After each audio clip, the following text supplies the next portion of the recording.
Good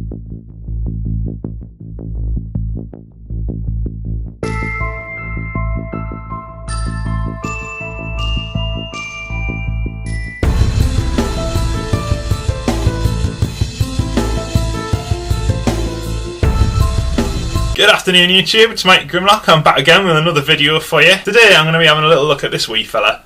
But first, it's time for a bit of this. Housekeeping! Yes, it's housekeeping time, and I thought I would just do a little bit of a collection update, show you some of the things I've been picking up lately. Which really shouldn't have been anything, because I'm supposed to be saving for a year, but never mind. So in no particular order, Cyberverse Beast Hunters Optimus Prime.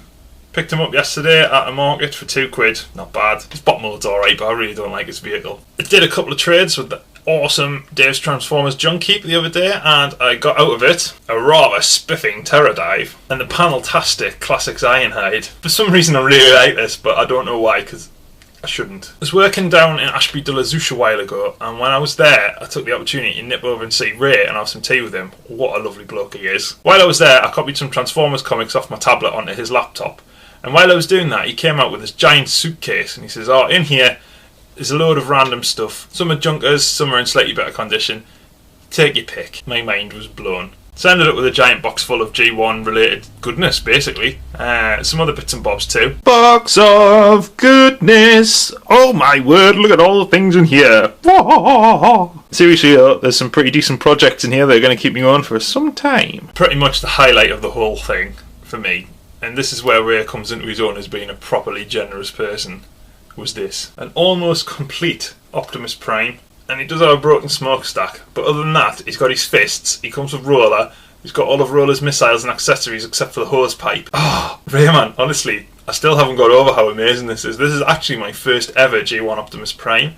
I never had him as a kid. All my friends had him, so I didn't need to. I ended up with Rodimus Prime instead. Missed out there, like, didn't I? But this guy is amazing. So consequently, I'm looking for Optimus Prime's gun. If anybody has a spare one knocking around, or if they've got the piece of hose that attaches to the base, that'd be cool. I've also declared this year the year of Grimlock for me. As a major Grimlock fan, I do not have enough Grimlock in my collection. So I'm trying to repair that error by buying as many Grimlocks as I can this year.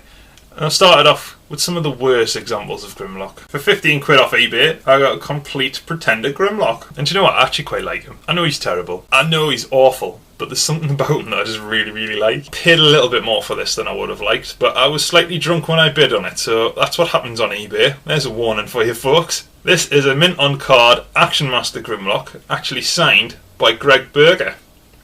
As for the rest of the Grimlocks, I am waiting until A now to try and pick up any more. I really want the Masterpiece. Left82 Ian has said that he might donate me a G1 Grimlock, and obviously there's millions of them coming out this year, and there's lots and lots of Grimlocks. So basically I've picked the wrong character to try and invest in this year. Looks like I picked the wrong week to quit sniffing glue. The crown of my haul, if you could call it a haul because I've bought it over like 4 or 5 months and been donated it and what have you, is actually this. My first ever BotCon bot. This is BotCon 2012, I believe. Metal Hawk. Makes you feel all warm inside to finally have a BotCon toy. It was obviously a repaint of Thunderwing and Black Shadow, and he doesn't really suffer for it at all because he is beautiful. Gorgeous colours. Quite a simple transformation, but I was expecting that anyway. He just rocks, and I think I should be doing a review of him fairly soon. I also got myself loads of new comics from the works, you know, for those private moments on the toilet. Right, on the review. Initially when I reviewed the 30th anniversary Legends Optimus Prime, I had planned on doing like a full series of them, and then life got in the way, as we like to say on YouTube. I've not really done much since then, but never mind. Here is the next one. It's not the next one in the line, but it's the next one I'm going to review, so if you've got OCD. Here we have probably my least favourite out of all the Legends line. He's still a pretty strong bot, but there's reasons that I don't like him as much as some of the others, which I'll get into. But here we have Generations 30th Anniversary Legends Megatron in his tank mode. As far as tank modes go, it's fairly successful. You've got a nice bit of detail moulded in on him, and he certainly looks the part. Probably the best thing about the tank mode is the actual turret itself, because through some sort of awesome piece of engineering, you can actually spin it all the way around, and you can also elevate it and spin it around, which is really, really pretty cool for a toy of this size. That's quite clever engineering work. The main thing I don't like really about this mode is just all the clashes of colours. There's too many colours going on. You've got grey going on round here, sort of a silvery paint on his arms, then the cannon and his shoulder pieces back here are sort of a weird pinky grey, and then you've got browns and bits of yellow, and for me it just doesn't mesh very well and it doesn't come off as particularly cohesive. This being a Legends Class 30th anniversary toy, he comes with a little partner, and in Megatron's case it's resident Insecticon kleptomaniac Chop Shop. Now, Chop Shop is quite cool little bug. I like him a lot. There's not much in the way of paint apps, but there's a little bit of detail on him and he's pretty cool. I like these giant pincers, they look a bit nasty. Transforming him is almost exactly the same as Roller. His bot mode's pretty cool too. Got a sweet little face sculpt and he looks really nice for it. Aha! But how does he fit on the vehicle, I hear you say? We all know that they all fit on the vehicles, don't we? Chop Shop is no exception. He fits on in a slightly different way than you would imagine. Yes, this is ridiculous. Chop Shop basically splits in half and folds onto the front of the tank mode, which is just absolutely weird. Although to be fair, it wouldn't look too out of place in a George Romero film. Right, onto the bot mode. This is where Megatron shines, really. The transformation for him is actually a little bit involved and also quite a lot of fun. His legs are more or less a shell, but they fold across into the tank mode and then they compact up into leg mode, which is actually quite clever. Megs has a pretty awesome face sculpt. This version of the bot is actually based on the pre-stealth bomber Megatron from IDW Chaos Theory, in which he was actually a miner. You can tell because he's got a built-in hard hat. Before he became a sleek black aerial death machine, Megatron was once spotted auditioning for the Village People. He didn't get the part. Now I do like this mode. Again, I think the colours are a little weird. He's got grey legs, brown torso, pinky grey arms, which I just find a little bit odd. There's a couple of little things that I'm not so keen on. His knees are a bit weird. You can do all sorts of weird knock knee stuff with him, which just doesn't really work.